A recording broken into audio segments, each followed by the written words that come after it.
Hi and welcome everybody. It's great to see so many of you joining us today. My name's Gemma and today I have the absolute pleasure of introducing Susie Sharp. Susie has built up over 22 years of expertise and experience in the field of personal and career coaching. And today she's going to be sharing with us her expert advice and some techniques to help us all keep calm and carry on.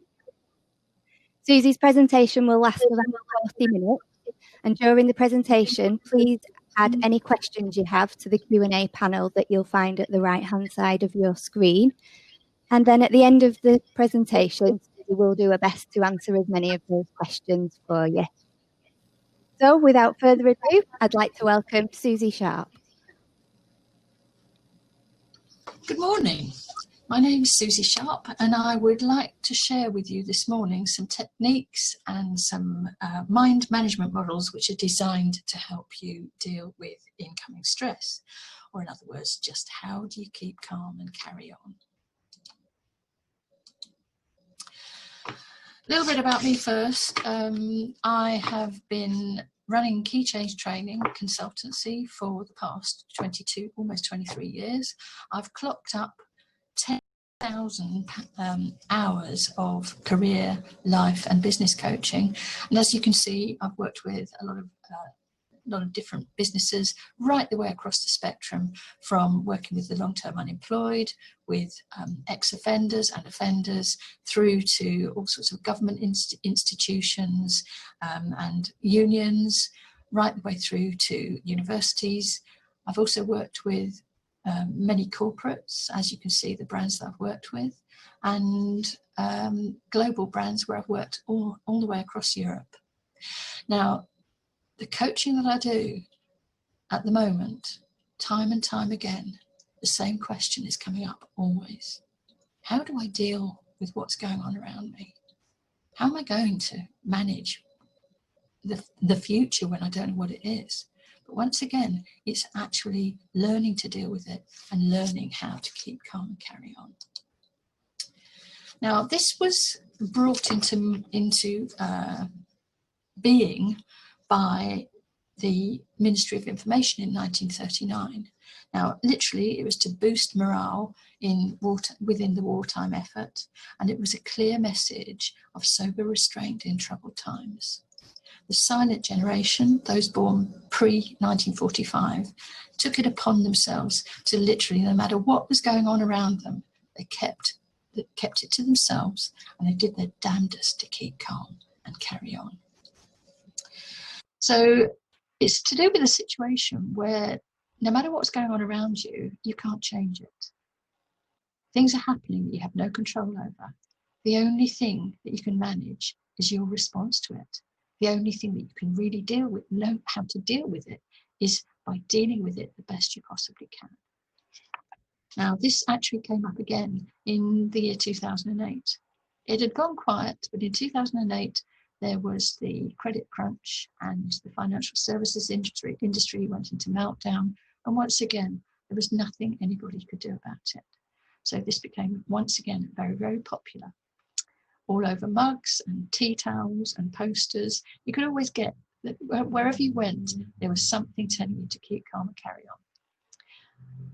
And of course, it couldn't be more helpful than the situation we find ourselves in now. Once again, there's nothing we can do about this situation. There's nothing we can do to change things. The incoming stressors are going to carry on being the same as they are. The only thing we can do is manage ourselves better. So, start looking at the difference between anxiety and stress. They're two very, very different things. So first of all, we look at stress.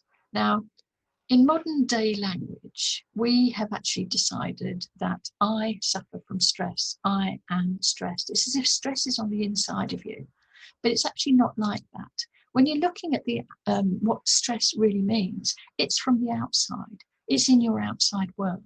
It's literally coming in to you. It is stressors that are incoming. Now, why is it that some people, they might have the same amount of stress as others, but some people, when they're under stress, they literally step up to the bar. They deal with everything with calm and with organised capability. Whereas other people, they feel incredibly anxious. Everything becomes very, very blurred, and they'll either just about thrive, just about survive on it, or they might even fold. Now, that's because of the perception of the individual to stress. The incoming stressors, it depends on how you see it and how you feel you've programmed yourself through the whole of your life to either think I'm an anxious person, I worry a lot, or I can deal with everything, bring it on. And it's absolutely a choice. So looking at anxiety, it's in your inner world. Stress is your outer world. Anxiety is in your inner world. Anxiety is the way you deal with those incoming stressors. It's all going on the inside, and you're creating either a really calm inner world, or you're creating an anxious inner world. But it depends on your programming, and it depends on how you see yourself and how you recognize incoming stress.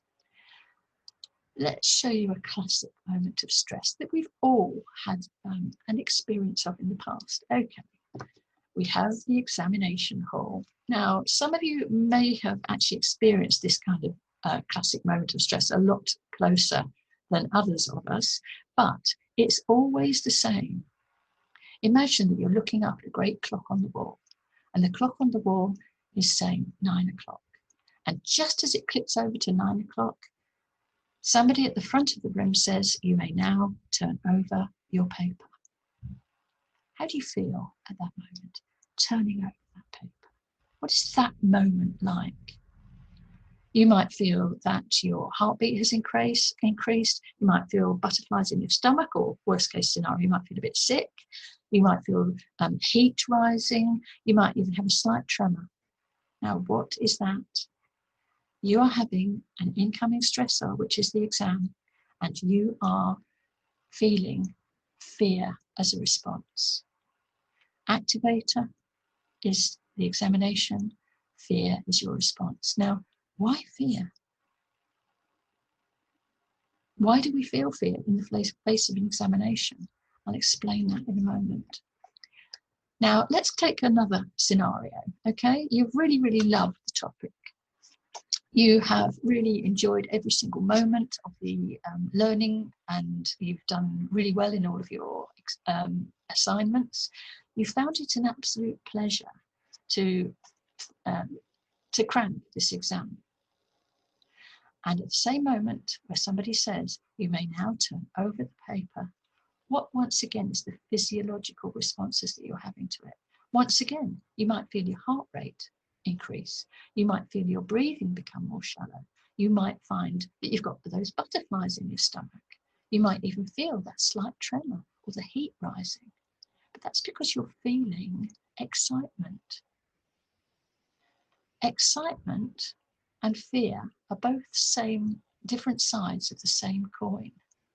But the difference was, it was your perception of the incoming stressor. When you were seeing it as something that was really scary, as something that was going to test you to your limits, and something that you didn't know how you were going to deal with. It might have been in a different language for all you knew. What if any of those topics you'd never even heard of? That was the fear response, because you were perceiving as big bad thing.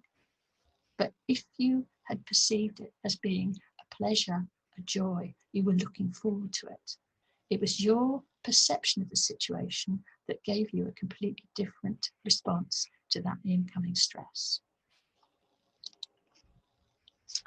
The three brains. Now, this is a very, very simplified model of the three different brains that we all have within our physiology. First of all, we have the reptile brain. Now, the reptile brain is literally about survival. When you consider a reptile, literally all they're going to be doing is they're going to be fight or flight. They're going to be staying to actually fight and overcome any incoming stressors, or they're going to run away. And the only thing they do is it's all about survival. Even with their young, they will lay the eggs and go, okay, Junior, that's it, I'm out of here. You've got to survive on your own. So that is your brain stem. Now, the second part of the brain to evolve is this part here. Now, this is your mammalian brain. Now, this part of the brain evolved when we started to look after our young, when mammals started to suckle their young and to protect them from incoming stress, from incoming danger. And once again, it was helping the clan survive. It's pure emotion. It's that absolute emotion that keeps us together, that causes us to make friendships. And when you have an emotional system that consists purely of survival, which is what both of them are, in any incoming stress is going to have that emotional response. It'll have a limbic response before you have time to even think about it, because it's very, very fast. Now, the final part of the brain to evolve, that's your the cerebral cortex. And this is your human, logical thinking brain. This is the part of the brain that reasons, it problem solves, it works things through. But we still, at the heart of it, at the heart of everything that is dealing with any incoming activators, we still have that very deeply emotional limbic system and that survival brainstem, which is why sometimes we have an emotional response to something that we have no idea where it came from. But our emotions are far, far quicker than our thought processes. Now, Professor Steve Peters, amazing guy, he took scientific principles and made them incredibly useful. Now, he took as a pilot, almost like a pilot group of people to work his new mind management model on, and it was on the lead up to the 2012 Olympics. He took Team GB and he coached them in his own methods. Now, Team GB consisted of the cycling team, the swimming team, the rowing team, the taekwondo team, and the women's boxing. Now, how many golds did the UK, did Team GB win during those London 2012 Olympics? Now, what he did was he took some incredibly scientific principles, and because he's a psychiatrist, not a psychologist, he decided he was going to make them usable. He decided that he was going to form some very, very simple principles that were going to get us to actually start working more effectively with our emotions, get us working more effectively so that our logical human consciousness could overcome any of those incoming fears. Because you think of the stressors, the incoming stress that Team GB was under during those Olympics, the ultimate stress of having to be the best, of having to push yourself beyond your human limits. Now, the model that he used, he has written in a book since, literally the mind management model, which is the simplest and most beautiful thing that you could possibly ever read. So I absolutely recommend that you read this book. It's the Chimp Paradox. Now, his very simple way of putting it has helped millions of people since Team GB to become much more conscious and aware of when we're having an emotional response. Now, it appears they take the same system. Now, once again, we have the limbic system, but the limbic system he described as your inner chimp. Your inner chimp is pure emotion. Incoming activator, the chimp will respond, and it'll be in a purely survival mode, trying to keep you safe. An emotional response that will do everything it can to protect you from any danger. The second part of Dr. Peters' model is the human. So the second part is, once again, it's the cerebral cortex and the frontal lobes, which is all to do with reasoning. It's all to do with problem solving. Now, if you can form a really perfect relationship between your human and your chimp, and that your human can reason with your chimp so that your chimp doesn't get out of control, that is what the whole principle of his mind model is all about.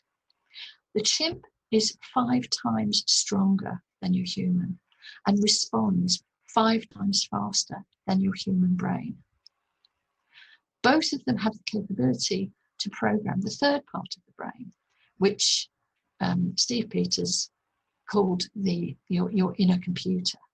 Now, if your computer is mainly programmed by an unhappy chimp, then you're always going to find that you have unhappy responses or difficult responses or anxious responses to incoming stimulus. But if it's your human that has mainly programmed your computer, it's going to be far more logical. It's going to be far more capable and organized. It's going to be responses that you deal with things in a rational and organized manner. Now, they can work together. Your chimp is an emotional machine. Your chimp works completely independently to the rest of you. Now, it's not bad, it's not good, it's just a chimp. And it can become your enemy as much as it can become your ally. And that's where the choice starts. The choice starts with your human actually being able to work harmoniously with your emotional self, and to start to program and reprogram your computer in a much more rational, capable, and calm manner. So taking that model one step further, this is the model of human consciousness. This is the whole of human consciousness. Now, the part here, right above the horizon, that's only 10%. Now, that is your word brain. That is your human part of your brain, your logical problem-solving word brain, when everything can be worked through, can be sorted out, and it's all the way you talk to yourself as well. Now, what do we get in the other 90% if only 10% of it is your rational consciousness? Well, first of all, I call this subconsciousness, I call it your treasure house of images, because this is the domain that thinks and that feels everything. It's your storage system. So not only is your chimp has its domain, because it's all of your emotional responses, absolutely everything you've ever felt, it's a program as well. It's where your self-concept is based, and whether your self-concept is based upon either very, very emotional responses or very, very rational, conscious behavior, it's up to you, and it's how you've been programmed by all of the circumstances that you've had throughout your life. When you consider what is kept in that subconscious 90%, how many voices can you recognize when they're on the radio or you hear someone speaking? You recognize them and you immediately put the face to that voice. How many faces from everyone that you've ever met, you've got some recognition face, and you can sometimes even think that person really reminds me of that person. Because every single face, every single tune you've heard, every lyric that you can sing along with, everything that you've ever had is in that 90%. And it's the domain of your emotions and your pictures and your feelings and every single memory you've ever had. So, bearing in mind that we have either our chimp or our human, have you ever listened to the voices in your head? We have a bright side voice, which is filled with hope, filled with optimism, filled with what we can do in the future. If I do this, then I'll make this happen, and then that will be brilliant because I'll be able to do this. But we also have the dark side voice. Now, that dark side voice is mainly to do with keeping you safe. If your bright side voice is saying, if we do this, then that'll happen, and your dark side voice will say, what makes you think that'll work? What if you fail? What if you look stupid? What if everyone laughs at you? Don't do it, don't do it. Now, if your bright side voice has been programmed by a really happy chimp, a really contented and calm chimp, it's going to always want to make those plans of the future. It's going to make my perception of my future bright. It's going to make my perception of my future something that I really am looking forward to. But if it's your dark side that's been programmed by an anxious chimp, an unhappy chimp, a chimp that really just wants to protect you and doesn't like the way things are going in your life, that's going to be almost like self-sabotage. Your inner chimp and your dark side voice will talk you out of doing anything so that you end up doing nothing. Now, the thing is, you can choose whether your chimp is your ally or your enemy, and you can choose how you speak to yourself just by becoming aware of those voices in your head. Everything that you speak to yourself, it's up to you to choose which one you listen to. And if your dark side is dominant, then it will always keep you in an anxious state. If your bright side is dominant, you'll be able to deal with any incoming stress. Your perception will be bright, rather than a perception that is all to do with survival and basically not doing anything that's going to put you in any danger. So the way we talk to ourselves is very much to do with the choices that we make. Now, if we look here, all of the choices that we make, think of the first choice that you ever make every single day. Do I get out of bed, or do I just put the alarm on snooze? But you're making a choice. Every single incoming activator, you'll make a choice whether you do A or B, whether you do something, do nothing. Now, those choices that you make start to program your self-talk. Now, your self-talk is that bright side and that dark side, having those conversations. Now, if your bright side is dominant, your self-talk will be positive. You'll be looking at what you can do with your day. You'll be looking at how you can go about things. When you come across a problem, you'll be able to sensibly talk yourself through it and work through it. And you'll be keeping on soothing that chimp. If it's dark side talk and your chimp is an anxious and easily upset chimp, your self-talk is going to be something very, very different. You're going to be telling yourself not to bother. What's the point? And if all of your thought processes become unhelpful thinking styles, it then becomes a habit, because your self-talk becomes your self-concept, i.e. who I think I am. And who I think I am becomes my character, which then becomes my life. So if my choices are dark side choices and emotional, overwhelming chimp choices, my self-talk is going to be distorted and my self-concept will think I can't do it. So just looking at those distorted thoughts, if your choices and your self-talk are all distorted and unhelpful, then you're going to find things very, very difficult, and your chimp will be easily activated, and any incoming stimulus is going to have a response that is difficult. Just looking at a few of those unhelpful thinking styles. First of all, we have the filter. You have an appraisal. You're told 6 or 7 really great things about your performance, about how you're doing, about how your studies are going. And then one thing that says you've got to pay a lot more attention to this, this, and this. You filter out all of the good if you've got a dark side voice that's dominant, and you will only focus on the bad. And yet that will then cause untold problems. We have mind reading. What other people are thinking of you. I better not do that because they might think this. I better not say that because I might look stupid. Just thinking what other people are thinking of you, because basically everybody is too busy thinking about what they think of themselves rather than what you think of them. We have all 2 and 2 equals 5. You have all of the right information, but somehow your distortion of reality, because your dark side is dominant, comes up with the wrong answer. We also have black and white thinking. I failed my driving test, therefore I'm a rubbish driver, therefore I'm never going to drive a car. I did that really badly, I really failed, I'm never doing it again. And of course, then we have the final and biggest unhelpful thinking style of all, which is what if? What if this happens? What if I fail? What if I look stupid? If you're talking to yourself in a negative manner, the power of negative thinking can absolutely overwhelm you and end up making you an incredibly anxious person with no way that you'll ever be able to keep calm and carry on.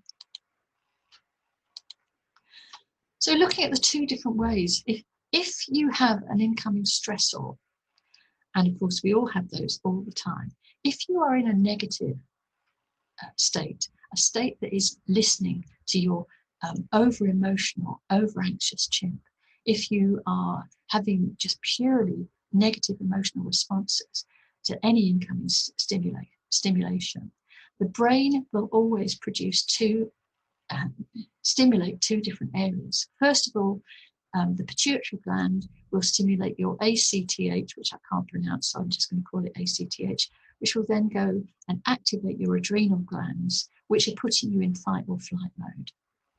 Once you're in fight or flight mode, your body will start to produce the negative chemicals. It'll start to produce cortisol, which keeps you in a complete situation of red alert, wondering what's going to happen next, or even worse, it will give you an adrenaline rush, which is the fight or flight response, which means that you cannot use your rational consciousness properly. We've all been in a situation where an incoming stressor has completely immobilized us. We don't know what to do. But at the same time as you're having the chemical reaction, you're also having an autonomic nervous system reaction.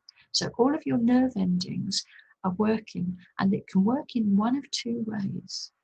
Now, if you're going to let this overwhelm you, if you're going to let your chemical brain overwhelm you, your autonomic nervous system will activate your sympathetic nervous system, which is all about fight or flight. It's all getting you ready to run away. It's keeping you on absolute red alert. You're in a responsive and difficult place, just in case things get worse. But this is where the choice comes in. If you could actually activate your parasympathetic nervous system instead, which is what helps you relax, it helps you remain to keep calm. It helps you, it's all to do with the relaxation and being able to feed yourself and to replenish yourself and to actually rebuild any repair any damage. But this is where choice comes in, and I'm going to show you how to use these choices. Power of negative thinking, we've already seen exactly what that can do. But if you can actually start to activate your parasympathetic nervous system and start to make more sense of what the incoming stimulus is and change your perception of how it's going to affect you, then that is the power of positive thinking. This is a very good quote. The fact that if you're living in the moment and you're dealing with incoming stimulus as of now, then you're not going to allow all of the memories of the past, all of that stuff that's going on in your 90% to colour your present.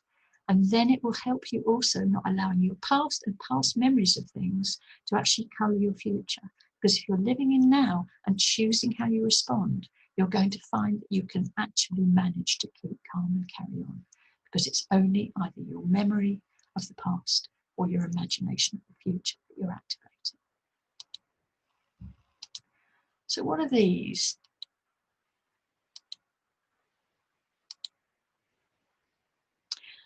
These are measurements of thoughts. These are your brainwave patterns. Now, I'm not going to be talking about either theta or delta state because that is when you're in deep sleep and REM sleep. But I want to talk about the kind of brainwaves when you're in beta state and when you're in alpha state. So, once again, back to our model of human consciousness, we have our 10% up here, we have our treasure house of images here, and if you're in beta state, all of your thought waves are very, very tight. They're all in your conscious area, in the 10% area. It's all to do with the way you're speaking to yourself, and it's keeping you in a tight reactive state, the type where you grip your teeth, you don't know what you're supposed to be doing, and you're literally just firefighting. Now, that's a conscious state that a lot of us are in a lot of the time. But I want to talk to you now about alpha state. Alpha state brainwaves are completely different. Alpha state brainwaves can change your perception of incoming stimulus at will. So, if beta state is here, it's very, very tight, very, very fast brainwaves, then alpha state is much slower and much deeper. And it's going into the conscious mind and the subconscious mind. And it's that point when you're in alpha state that you can think more clearly. Because you're dipping down into your subconsciousness, you are being able to use your emotions more correctly. You're being able to perceive your incoming stimulus in a far more logical and rational way. Beta state is like driving in London. Your beta state where you're absolutely reactive, you're constantly on the lookout for any form of danger. Whereas alpha state is like driving on a lovely country road, piece of road you know and love well, where you've got the radio on, you've got your tunes up loud, and you're singing along with them, and all is well in your world. So the difference between alpha state and beta state is immense. Now I would like to show you a method of how to go from beta state into alpha state at will. And it's all to do with your vagus nerve. Now, we all have one of these fantastic nerve systems within our body. And these, the nerves that run all the way down your spinal column, they actually spread out and encompass the whole of your brain. And as they go, as the nerves go right the way down your spinal column, they spread out and they actually encircle, form a net around all of your vital organs. Now, this is all to do with your parasympathetic nervous system. If you have an incoming stimulus that is difficult, if you can learn to massage your vagus nerve by breathing, you'll start to think more clearly, you'll be able to reassess, and then you'll be able to act. And it all starts with massaging the vagus nerve by breathing deeply. If you breathe deeply, that will lower your blood pressure. It will lower your heart rate. It will absolutely oxygenate the whole of your, every extremity will be oxygenated because your blood is carrying oxygen to those extremities. And it will make everything clear so that you can think clearly, you can reassess, and you can act. I'm going to show you how to use this. Alphastate visualization. Now, diaphragm breathing and massaging your vagus nerve. Now, I'd like you to put your hands on your diaphragm, which is just above your waist. I'd like you to take a deep breath in and out. In and out. In and out. Right, that was 3 breaths. Put your arms down by your side and just feel the sensation in your fingertips. Feel the sensation in your toes.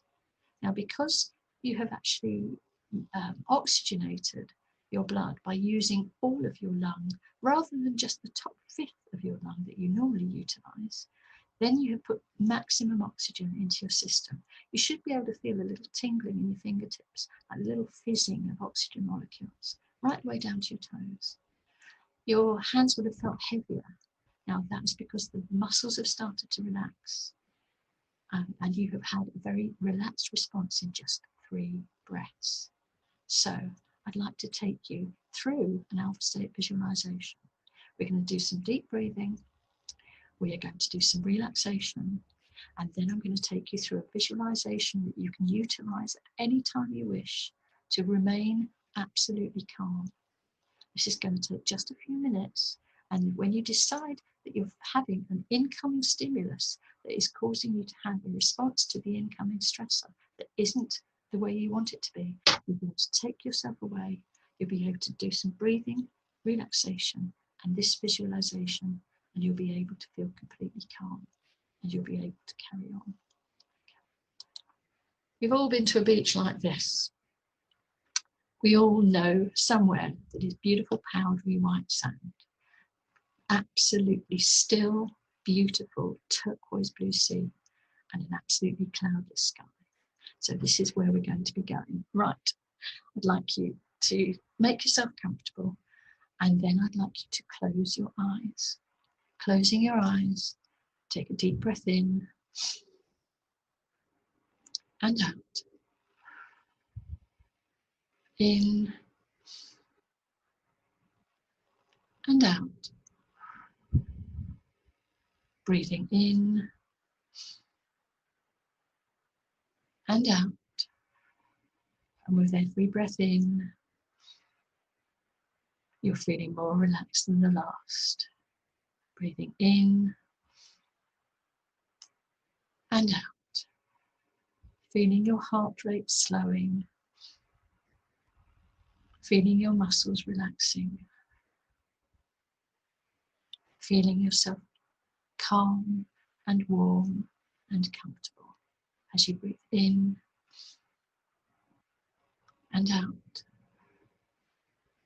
Concentrate on the muscles in your feet and your calves and your thighs. As you breathe out, let any tension flood downwards and outwards, down through the soles of your feet and into the floor. Concentrating next on the muscles in your torso, your lower belly, your lower back, your abdomen, your chest, the muscles on either side of your spine. And as you breathe out, let all of those muscles relax, letting any tension flood downwards and outwards, down through the soles of your feet and into the floor. Concentrating now on the muscles in your neck, your shoulders. You might want to roll your shoulders and roll your neck to just release any tension. Also taking into consideration the muscles at the base of your skull, right up over your forehead, your cheeks, your chin. And let all of those last moments of tension flood downwards and outwards, down through the soles of your feet and into the floor. Breathing in and out. Feeling calm, relaxed, and comfortable. You find yourself standing on a beach. You're not wearing very many clothes. Your feet are bare, and you can feel the warmth of the sun on your skin, and it's looking as if it's promising to be another beautiful day. You can feel a gentle breeze just blowing across your skin, blowing your hair. And as you wriggle your toes, you can feel the crunchy, beautiful, powdery sand just coming up through your toes. If you take a deep breath in, you can smell the vegetation behind you, the great flowering shrubs, the smell of the earth. And you can also smell that beautiful smell of the sea, the ozone salt in the atmosphere.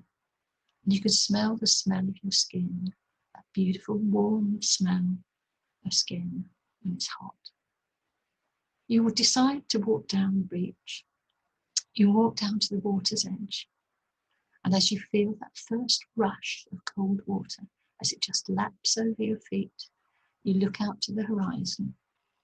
The sea isn't just blue, it's swirls of turquoise, swirls of green, swirls of deepest purple, and it gets darker as it reaches the horizon. Little glints of sunlight just fleck the surface of the water, which is as still as a mill pond. You decide to walk along the beach, just on the water's edge where the firm sand is beneath your feet. And you see just in front of you a beautiful sun lounger. You see the sun lounger, which is swirls of beautiful colour, turquoise, flamingo pink, golden and green.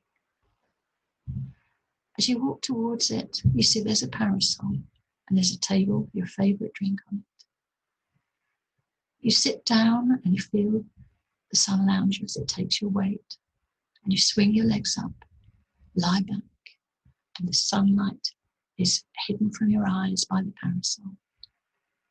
You can feel the warmth of the sun on your skin. You can feel the beautiful breeze keeping you cool. And this is your place of absolute calm. This is your place of bliss. This is your place you can come to whenever you wish, when you feel yourself winding up, when you want to remain calm, because this is your beach. This is your sun lounger. This is your place of beauty, your place of absolute peace and harmony and joy. And you can come here whenever you wish. And just as you feel that final feeling, knowing that this is your place of calm, you can open your eyes and you find yourself sitting back in the chair you're in. A place you can always go to? I think so. A place that you know that you can always feel that beautiful sense of alphastate, knowing that it will help you to perceive any incoming stimulus in a far, far greater way, a far better way, knowing that you can absolutely keep calm and carry on. A few very simple techniques to change your perception of your world, to change what you see as an incoming stimulus from something that's dangerous and something that's going to be awful, starting to see it for what it really is, something that you can deal with, something that if you keep calm, you'll be able to be absolutely in charge of the situation. You'll be able to do whichever you wish. Any questions?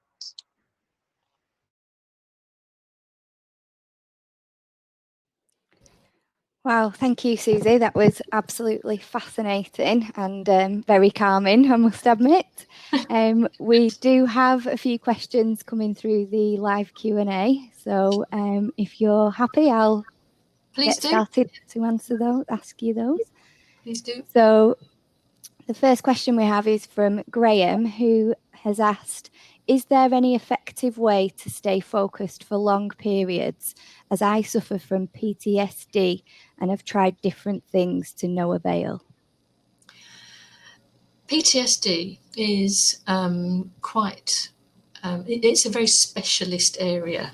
And obviously, if Graham has tried various methods, because it generally speaking takes medication, and it takes going to see a consultant of some sort to actually do the talking cure. But the whole essence of PTSD, if you can manage to use your breathing, just the technique I've just shown you, it might be that you need to take up some form of meditation, Graham, or it might mean that, maybe yoga might help you. But anything that is you can use to still to soothe your chimp and to keep going, keep calm and carry on. Hope that was helpful. Thank you, Susie. Felix is asking, other than the Peters book, do you recommend anything that addresses the issues that you talk about? There are endless books, a lot of feel-good books, but I do suggest that you start with the Chimp Paradox, because the Chimp Paradox just makes everything so much simpler. If you can start using those methods, I can probably put together a reading list, which I can maybe talk to you about, Gemma. Put together a reading list of all of the different books, but there are a lot of self-help books out there, but I do think that the clearest and the most usable is Steve Peters' book. Yep, we can certainly circulate that reading list for you. Thank you, Susie. Tom is asking, does gender influence self-concept? Well, there is a very different chimp, a male chimp and a female chimp. So yes, there is going to be a difference in your emotional responses because of your chimp. The female chimp is very much to do with nurturing and the fierce mama that comes out when they feel that anyone is in danger. But no, really, you can have somebody who is just as anxious as a male as a female. It literally depends on your conditioning. It depends on how you speak to yourself. But no, really, I speak to as many coachees that are male as female. And yeah, I don't think there's any difference at all. So I'm really sorry, but we are out of time now, Susie. But thank you once again for such a fascinating presentation. And thank you to everyone who's joined us today. It really is great to see so many of you. Don't forget, we've got lots going on throughout the day. The next couple of sessions are set to be really interesting. We've got virtual work experience up next, followed by acing virtual interviews. So again, thank you very much to Susie, and thank you to everyone for joining us. Pleasure. Thank you.